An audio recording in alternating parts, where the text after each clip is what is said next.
One of the biggest questions in Jujutsu Kaisen is whether Nobara is alive or dead. The Shibuya Incident presented the epic showdown between Itadori and Mahito.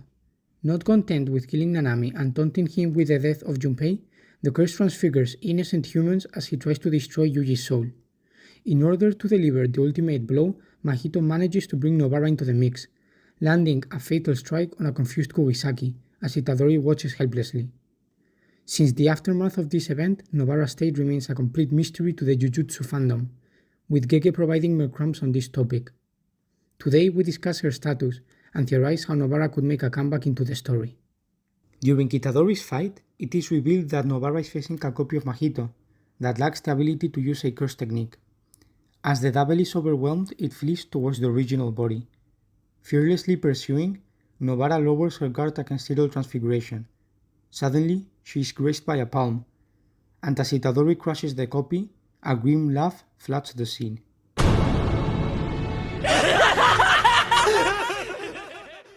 Mahito stands before them, his hand pulsating with cursed energy. We invade the most private of thoughts as Nobara reflects on her past. The pressure builds, and she bids farewell before a side of her face explodes. The stage is set, and Mahito effortlessly displays his talent. Kugisaki lies motionless on the floor, and the reader is presented with the gruesome injury inflicted on her. She's lost quite a lot of blood, and instead of her left eye, a hole and scar tissue now decorates her face. At this point in the story, it's clear which are the young characters with a defined objective or role. For example, Itadori wishes to rid the world of Sukuna and follow his grandfather's words. Megumi's potential has captivated many, including the King of Curses. Maki wants to prove the Sennin clan wrong and showcase her strength despite her shortcoming as a sorcerer. Similarly to Todo, Nobara seems to be missing this. I'm not saying she's not a badass character and could not have important moments in the future, but it seems her arc leads nowhere and simply serves as a supporting character that enhances the development of others.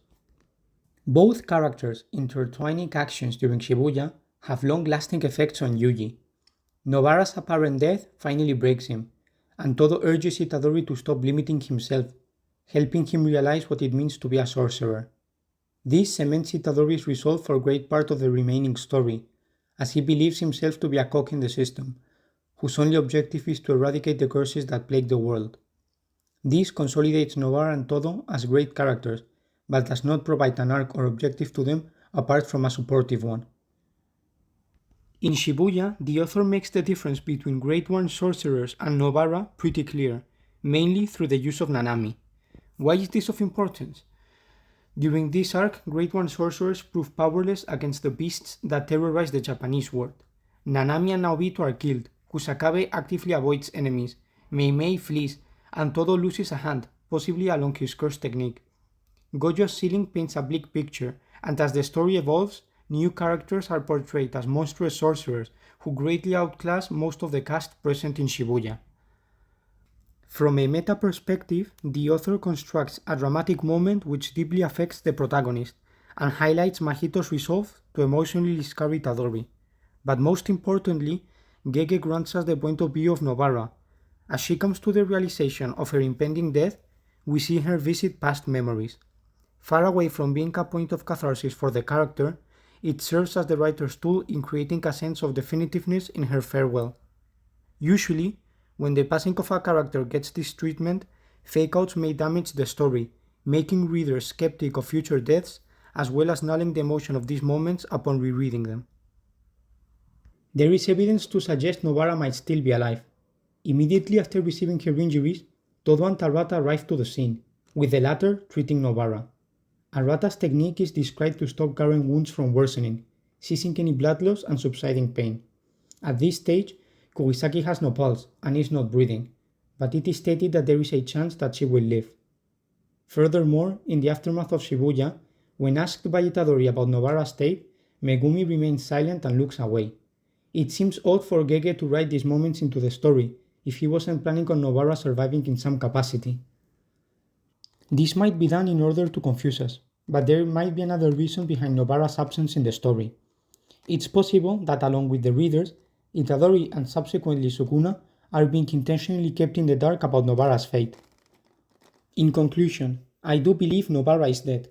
Having received a seemingly fatal wound and with an unpromising diagnosis from Arata, Shibuya seems like the perfect time and place to gracefully finish the character's arc. With a small chance of keeping up with the rest of the cast, it would be painful to see Nobara being relegated to a secondary role. Furthermore, her room for growth and thematic importance to the story have greatly diminished, and Gege has been able to provide a meaningful end to the character. However, this does not necessarily mean we won't see her reappear in the future, as she might have a role to play in the story's climax. During Junpei's arc, we are introduced to Grade 2 sorcerer Takuma Ino, whose curse technique grants him the ability to become a spiritual medium when covering his face, allowing him to summon 4 beasts. During the start of Shibuya, we follow Ino as he fights against Granny Ogami and her grandson. Ogami's seance technique grants her the power to invoke the body information or soul from a deceased person and use it in order to shapeshift. During their brawl, it is hinted by Ogami that her technique works similarly to that of Takuma. After the release of Satoru Gojo, Ino visits him, wanting to talk about Nanami. Around the same time, Uraome presents Sukuna with the remaining fingers, all except for one. Sukuna believes that Gojo is in possession of this missing finger, having hidden it in order to postpone Itadori's execution, who was said to die after eating all 20 fingers. Even though Sukuna states that consuming his mummified remains will account for a single digit, it is worth noticing that the last finger is out there and still houses a part of his soul. With this in mind, I believe that Ino has suggested using his curse technique to summon Nanami, and that's why he wanted to speak to Gojo. However, I think Ino will be convinced to bring Nobara instead. During her fight in Shibuya, Kugisaki lands a blow on Mahito's double, and due to the nature of her technique, resonance was relayed to the curse's original body, with damage taken by it being rebounded to the copy. If Gojo indeed has the missing finger, Nobara could apply her curse technique to it, relaying the damage to Sukuna, and possibly creating an opening for others to land a blow on the King of Curses. Furthermore, the 20 fingers were stated to be indestructible, and Sukuna's presence within them can only be eliminated if someone were to consume the fingers and perish. Perhaps the rebounded damage on the finger might destroy it, and as the rest of Sukuna's soul resides within Megumi's body, eradicating it would mean getting rid of Sukuna once and for all. This theory allows Nobara to have a great impact in the story's climax, without further expanding her character or undoing her death.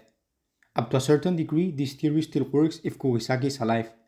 As stated before, it's possible that Itadori has not been informed about Nobara in order to keep her safe from Sukuna, and even though Ino's role would be dropped from the theory, Nobara's would remain intact, with her curse technique playing a major role in Sukuna's downfall.